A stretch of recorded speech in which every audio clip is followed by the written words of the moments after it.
When a diet becomes someone's personality, that's when I start to get a bit frustrated, because it's just that kind of preaching mentality without educating. Whereas today, we want to educate you guys on these diets just to give you a little bit of scope for what they are. No single diet works for everyone. The most effective approach is one that you can adapt and enjoy for the long term. Sustainability and enjoyment of your diet is probably the most important, and it has to nourish your body. Welcome back to the Perform Well podcast. This is the podcast for you if you're looking for performance and wellness optimization so that you can not only smash your career, but also have a better life, better relationships, and better health. We believe that performance and wellness are yin and yang and work together. So listen in as we dive into topics that are going to help you optimize your life for the better. Welcome back to another episode of Perform Well podcast, and today we are going to talk about the diet wars. And this is the keto versus carnivore versus vegan. Which is the best diet, which is the worst, and why you shouldn't follow any of them? Well, we'll find out in a second. But Nick, one thing I wanted to go into, firstly, what have you got going on soon? Because I know you've got a big cycle plan, but do you want to let the guys know what your big adventure is? Yeah, 16th September, we are cycling, and I say we, me and Rob Bradley, Prime Coaching Official. We are cycling from Land's End to John O'Groats in 3.5 days. So it's going to be an absolute killer. Dan's coming along for the ride. He'll be hijacking my social media, so don't be looking at any of my DMs, mate.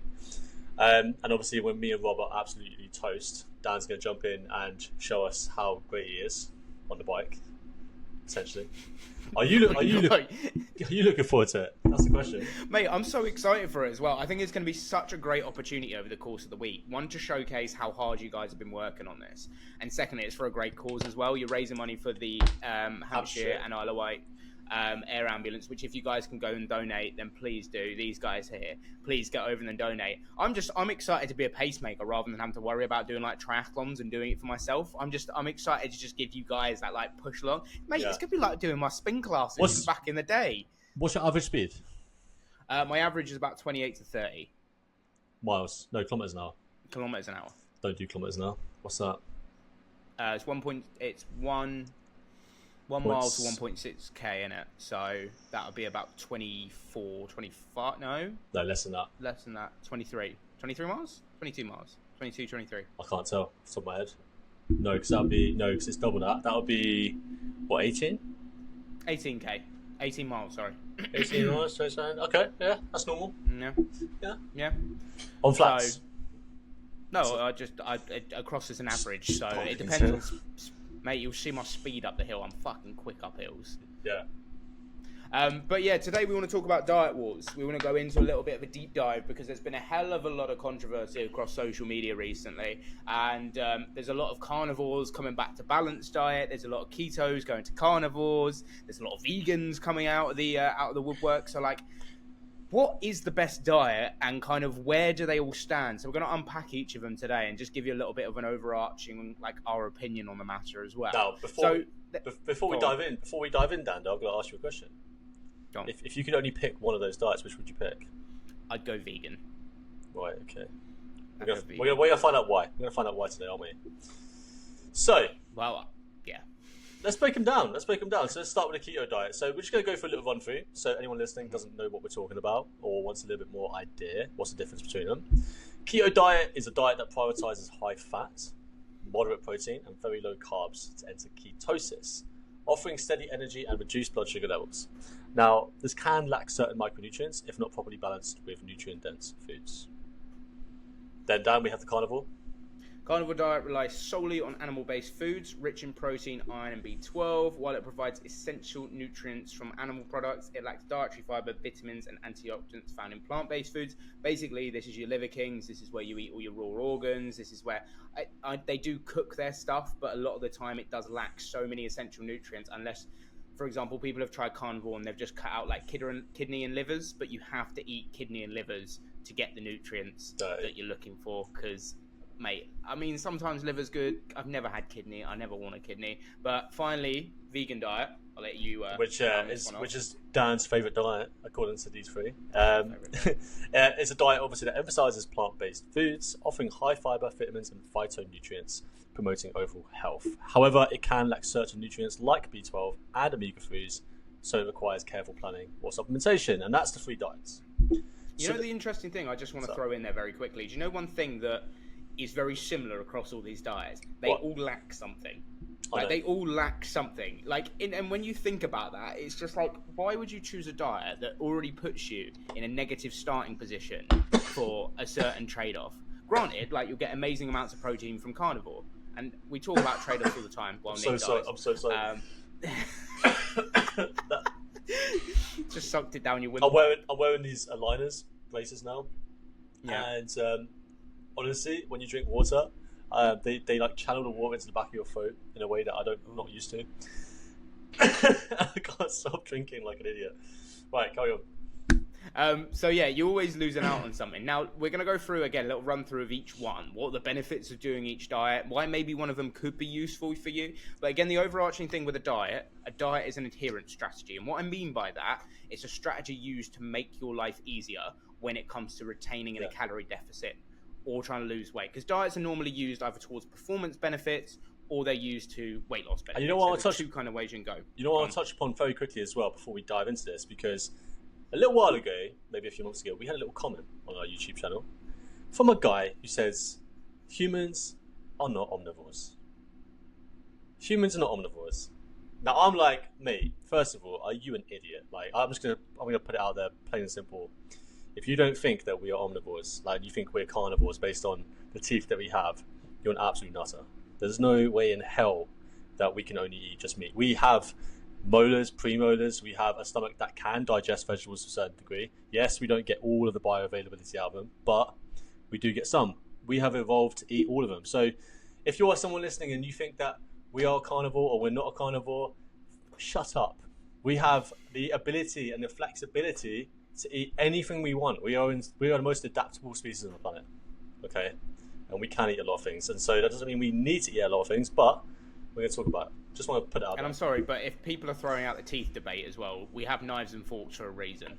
Like, what was the whole point in creating knives and forks? What, like, just you use your brain cells. Like, and this is the thing. When a diet becomes someone's personality, that's when I start to get a bit frustrated because it's just that kind of preaching mentality without educating. Whereas today, we want to educate you guys on these diets just to give you a little bit of scope for what they are. So keto diet, what are the benefits of a keto diet and like what are the kind of risks associated with being on this kind of diet?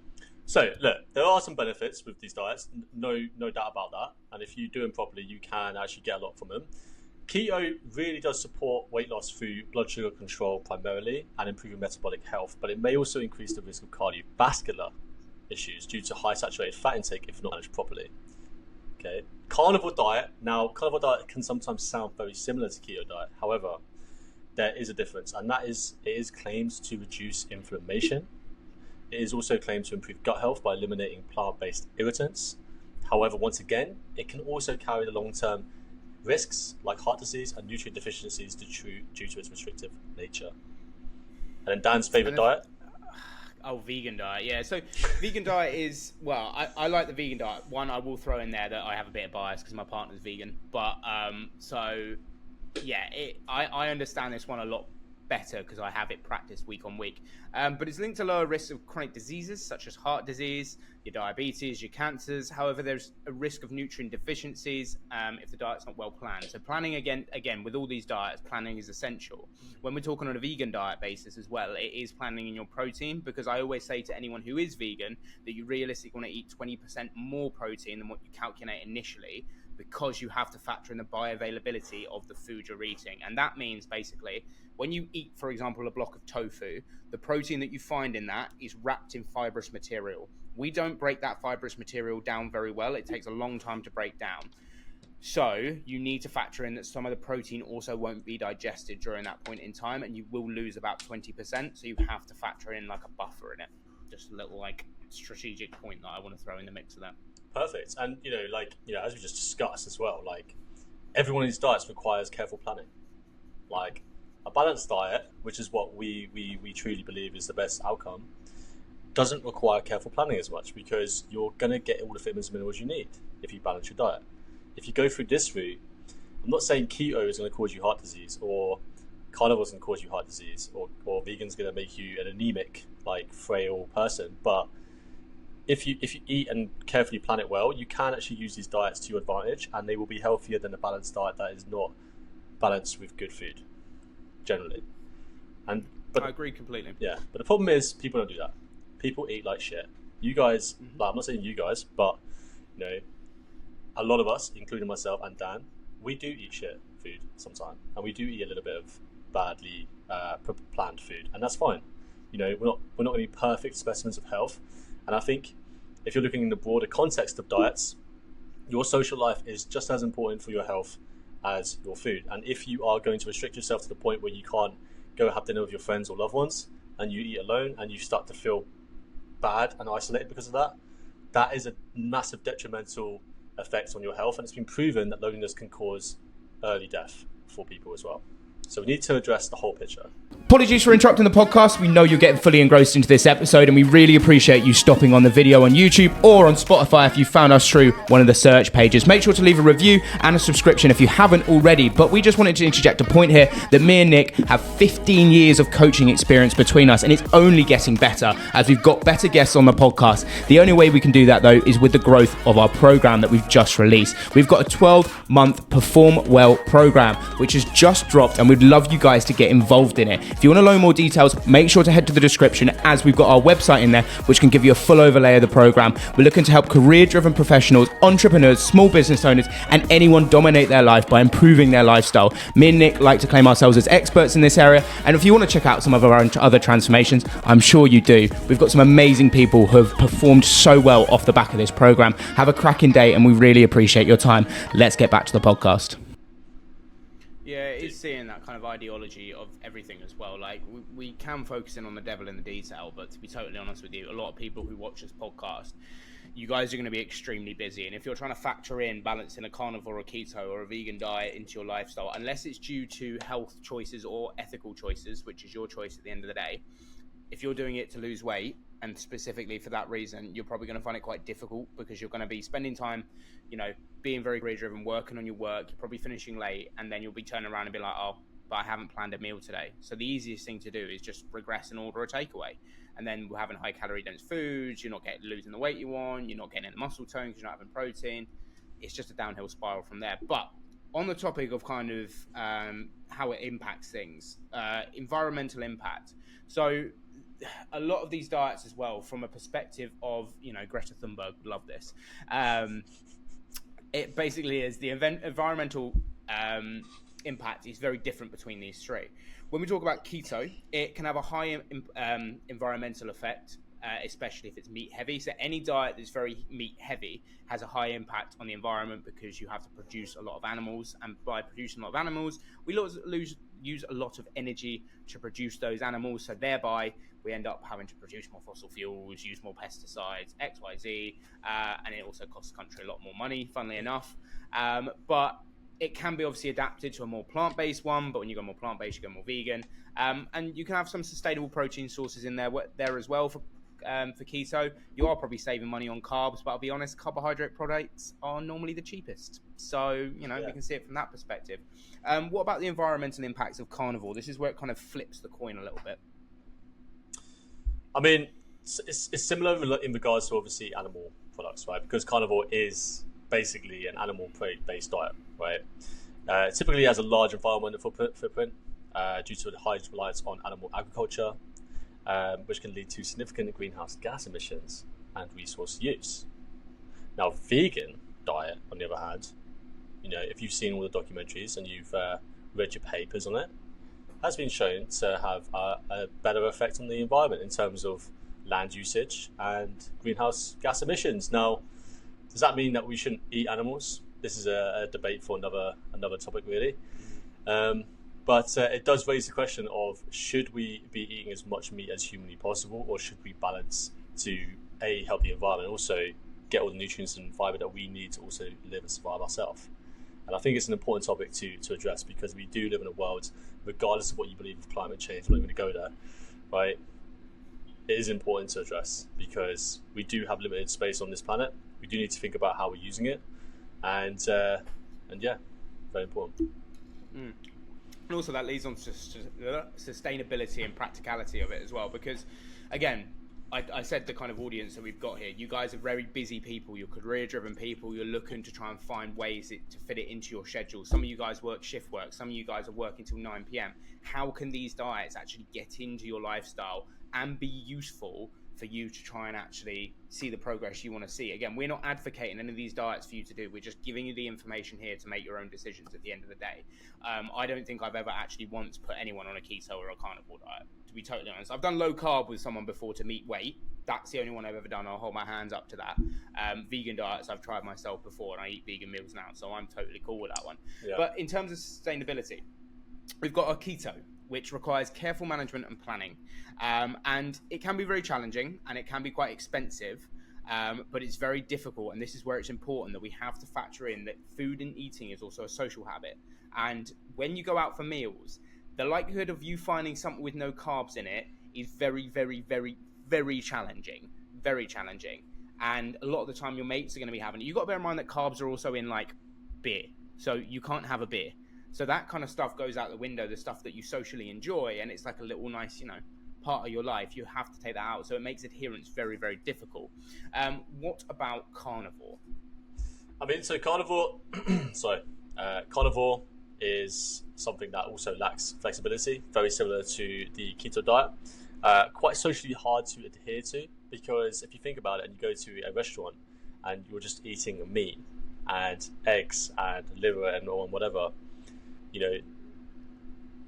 I don't know if you're going to be able to like necessarily find a meal choice that's going to hit that requirement and be relatively affordable and socially acceptable in a way that I don't know. I don't know how to word this, because in theory you'd have to, like, for example, put it this way: you'd have to order a mixed grill, but with only the meat. That is the only way. But you'd also then, again, any of these diets, you're going to have to make changes from what you're eating. And because of cost as well, you're going to have to go to Wetherspoons and get the mixed grill, and that mixed grill is awful. So that's your choice. You can either have high quality and pay out of your arse for it, or you can go to Wetherspoons and have a medium rare steak that's cooked flat, like well done, like Gandhi's flip flop, rough, tough rump steak, cooked in a microwave. Mm-hmm.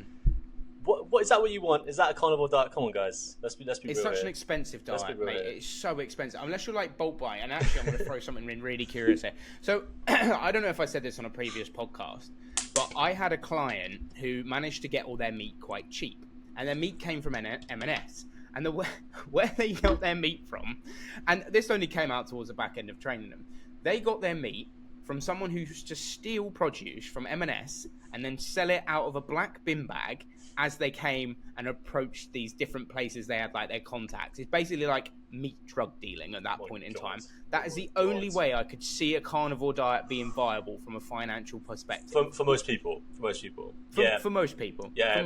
If you've got money and you're doing well, then obviously this doesn't necessarily apply to you. You could potentially do this. But obviously you've got to take into account everything else we said. Does it fit your nutrient? Like, does it help you with nutrient deficiencies, etc.? We need to think of the broad picture. What I do want to talk about is obviously vegan, to finish that one off, and we're talking about the kind of way of doing it. Now, the best thing, I think you went to a vegan restaurant recently, didn't you? You went to begins with a K. What is it? It's the one in Southampton. Vegetarian restaurant. So they have vegetarian. They have milk and egg products. Casarum in Southampton. From the outside, it's very easy to walk past it and not think much of the inside, but on the inside, it's incredible. Fine dining. It's fine dining. They're working towards their Michelin star level 1 at the moment, the chef that runs it. And they have 3D printed meat. 3D printed meat. It's not printed meat. It's not meat. It's obviously plant-based, but it looks, tastes, and has a texture of a steak. And I couldn't tell the difference. And the sauce that went with it was so good, and it made it taste like you were actually eating a beef steak.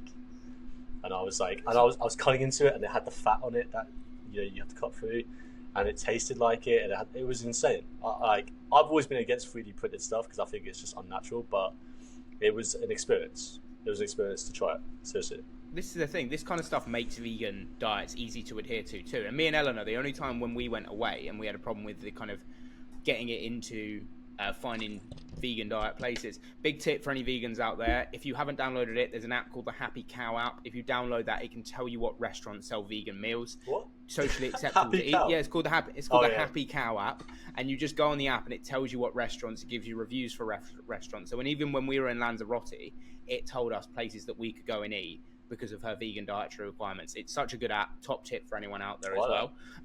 Let's move on to adaptability and flexibility though, because these diets, it depends how they a lot of people want to go away. Like, let's be honest, freedom is what people want, but they also want to be able to enjoy themselves and their food. So how can people adapt these diets and allow them to be flexible around their lifestyles to still get them the goals that they want to get at the same point in time? So keto diet, how flexible and adaptable is that as a diet? So, I mean, there's not just one type of keto, there's not just one type of carnivore, etc. There's, like, for example, if you just go to carnivore for a second, you get hardcore raw carnivores that say you have to eat raw meat. You have to eat off the bone, all that stuff. And then you've got carnivores that will cook it in the microwave or fry it up. As long as you eat animal products, that's what matters. So there's different levels, different spectrums, different types. When it comes to keto, there are variations like cyclical. Is that how you say it? Cyclical? Cyclical, yeah. Cyclical. There's targeted keto, both allowing flexibility for different lifestyles and fitness goals.